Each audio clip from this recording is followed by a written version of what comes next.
What I'd like to do is share a few nuggets of wisdom with you that I've learned over my 20 plus years as a professional and as a woman of faith on how to win at this thing called life. Two big things my grandmother taught me, God bless her, 6th grade education from South Carolina, the wisest woman I've ever known, and I dedicated my last book to her, my current book to her, because I loved her so much. Two things she taught me.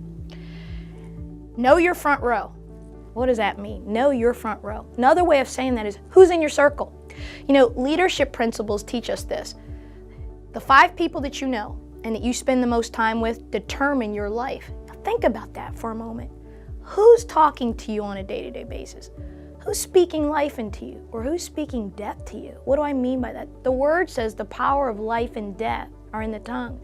That means the people around us, whether it's our family, our friends, our colleagues, if they're not pushing us to be greater, to be better, if they're not ride or die, they stick with us no matter what, why do we have them around? So many good people miss their destiny because they have bad people around them. That's a tough one, I know, which brings me to the next thing my grandmother taught me. Never cut what you can untie. What does that mean? Never cut what you can untie. Another way of saying it is don't burn bridges, right? We've all heard that saying. But not cutting what you can untie means this. There are some relationships in your life, ladies, that you're gonna come across where you need to cut them pretty quickly. Anybody that's toxic, anybody that's a physical threat to you, that's emotionally abusive, any type of bullying, get yourself away from that. Then there are gonna be people in your life who you love, mad, crazy love.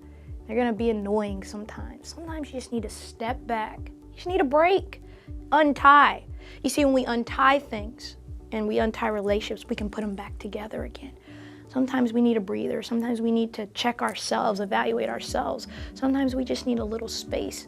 But if we're always cutting, and we're in a culture that cuts now, quickly, because we text, we're short-tempered, we have social media. Have you ever watched people go off on social media and on text, and they haven't had a conversation yet?